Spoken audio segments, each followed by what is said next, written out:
Hey mamas, so I love your questions about what are some good practical things that I can do for my children, for my tweens, for my teens when they are feeling anxious because it is hard. It is so hard and I don't know what to do and it's getting overwhelming. So first of all, I just want to thank you for your questions. Thank you for um your willingness to look for answers of some things to do. So I just wanted to share these with you. And if you want me to put it in a written form for you as well, I will do that. And you can reach out to me if I am talking to someone who is part of an organization that I've just spoken to. I'll get this list to them if you want them written out. But I wanted to give it to you in video and visual form as well, because I know sometimes that is a way that we can process more quickly.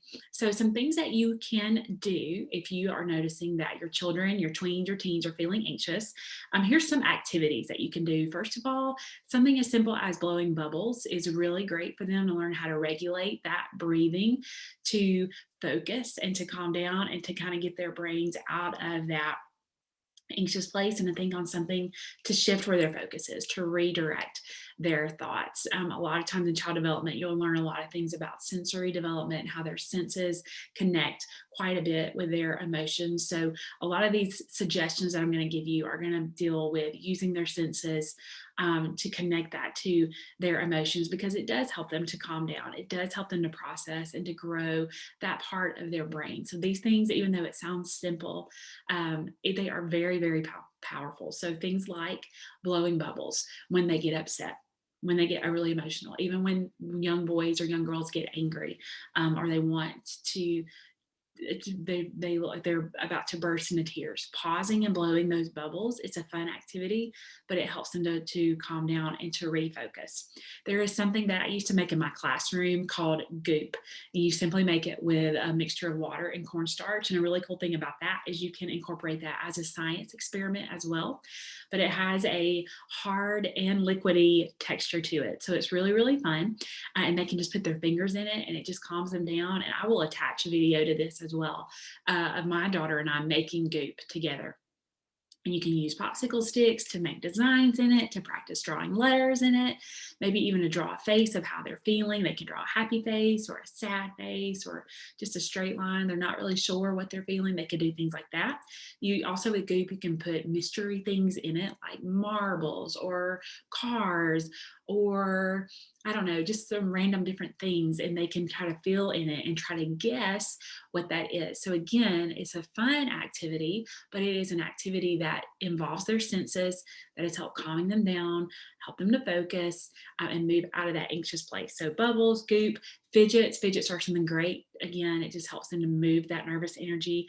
Putty, slime, Play Doh. All these things are so important. It gets their fine motor skills involved as well. These are things that you can use to help them to process and to regulate these big emotions that they are feeling and they're not quite sure how to regulate, how to process that. So, those are some things you can do. Going outside, getting them outside, going for a nature walk, even getting them outside and taking their shoes off to allow their feet to touch the grass. That is another great way to just use that sense of touch with their feet, with their hands, to just touch those different textures. It can just again calm those senses about them.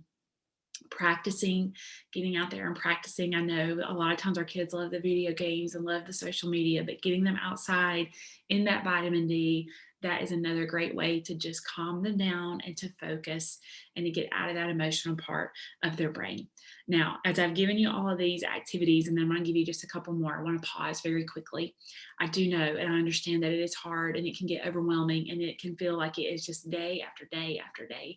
And you know what? Probably is day after day after day. And it can wear on us as moms. It can make us frustrated because part of the times we're frustrated because we're not fixing it, we're not solving it. So we get mad at ourselves. And then that frustration may leak out onto them and we might yell and we don't want to yell. So all these things can happen. Okay. But it is a process. It is a process. So I just want to encourage you to embrace the process, to know that it's not that you're not doing, it's not that you're doing anything wrong. It's going to take time for them to learn these skills, to learn how to process the anger, to learn how to process the anxiousness, the sadness, all these different emotions, the fear that they're feeling. So just stay in it, stay consistent. And when you feel that frustration, you can even say to them, man, I'm frustrated. So I bet you're feeling frustrated too. And just give them a moment. They might be like, yes, I am. And then y'all can just kind of sit in that moment together, you know? So I just want you to know that this is a process, but do these things over and over and over. And over time, you're going to see them develop this ability to regulate these emotions, this ability to process and to understand what they're feeling. And know what to do. So we've talked about bubbles, goop, fidgets, putty, slime, getting outside, getting barefoot, using a ball, doing practice, going for a walk. All these things are very good. We talked about processing, but one thing that's really important is just to begin to teach them how to talk about these emotions right now. You may have 6-year-olds, 7-year-olds, 10-year-olds, 13, 14, 15-year-olds. They need to know that it's okay to talk about things that make them mad or frustrated. And so you give them those opportunities to do that. So some ways that you can do that is to ask them, tell me one good thing that happened today and one thing that happened today that made you mad or frustrated. And give them the opportunity to share. And you may be like, Karis, you just don't know my kid or you don't know my teen. Yes, I do, because I have them. I have a kid and I have a teen. So sometimes when we ask those questions, they're not going to give us an answer. It may make us really frustrated inside, but continue to ask. The next day, ask, hey, what was something good and what was something that made you mad today? And then over time, you're going to see if they're going to be eventually tell you. And then sometimes they're just going to come out and say, hey, mom, this really made me frustrated today. Can I talk to you about it? Because they see, hey, I can talk to her about this. She doesn't think that it is wrong of me to have this emotion, to have this feeling, and I can share with her about that. So you want to set the precedent that it's okay to talk about these things, because we're talking about them because we don't want them to get control of us. Emotions are allowed to ride in the car, in the passenger seat beside us. We just don't want them to be driving. We don't want them to have control of the steering wheel. So have regular conversations. A neighbor of mine used to ask her kids, she said that she would ask them, what was a rose and what was a thorn of your day? I love that. A rose and a thorn. Sometimes I'll ask my kids, what did you love and what did you learn? So we want to just always have that open communication, talking them early on, 5, 6, 7, 8, 10, 11, 12, 13, 14, into those teenage years, okay? We want to give them room to process. These are big emotions. These are a lot of things that they're going through. So we want to have that space to process. And you want to process as well. And I just want to give you permission when you're in the middle of that process. We don't always know what to do. We don't always have the answer. So when you're sitting with them in that, and they're processing and they say, hey, mom, I don't know what to do. If you are to respond to them and say, you know what, I don't know either. And just kind of pause right there, that gives them permission to realize that it's okay, that they do not have the answer, that it takes time and it takes some problem solving to figure out that answer. So we want to do that. A couple other things that you can do. You can make for your young ones, my daughter and I, we did this. We created a worry monster. You take a tissue box and you can make a silly looking monster. And when those anxious thoughts come in their head, they can write them down and they throw them in the worry monster's mouth and it eats it and it gets rid of it. So when we do that, it allows them to see that worry. It takes it out of their head where it feels really, really big, and it puts it on a sheet of paper, and you can talk through it, and they can realize, oh, I can work through this worry. I can process this worry. If it is something like a lot of kids have, the worry of, what if my mom doesn't pick me up today? What if they forget me? Those type things. So when they write that worry down, you can talk together to develop a plan to let them know what would be helpful. How can we work through this? So some things that you can do is kind of let your child know, I may be one of the first ones to pick up, or I'm probably going to be in the middle, or the end. So if I'm not first, that way they're not getting anxious. They know, hey, she told me she was going to be in the middle. Then have a plan set up where if you are going to be late, how are you going to let them know that? How are you going to communicate that to them? And if you're not able, maybe an emergency does pop up and you're not able to pick them up, have that as part of your plan as well. How will they know? So they know that you're going to let them know. Someone is going to let them know if you're not able to pick up that day. And that helps just kind of get rid of that worry, helps them to see that they have some control and power over that and they can change their thought process. So worry monster is a great way to get rid of those worries, or a prayer box where you create a prayer box as a family or for them to use. And if a thought or a prayer request comes up or a worry, you can write that down and they can place that in the prayer box. One thing my mom taught us to do was to put a date on it. And then you can put the date on when God answers that prayer, because he always answers. Maybe not with the answer that we were hoping for, but his way is always good. We can always trust his way. So a worry monster, a prayer box, those are some good things that you can do. And one last thing you can do is something I call trash your troubles. If they feel like they're just getting overwhelmed with those thoughts, those worry-filled thoughts, write them down on a sheet of paper as fast as you can, just as fast as they can go. And then they rip it up and they throw it in the trash.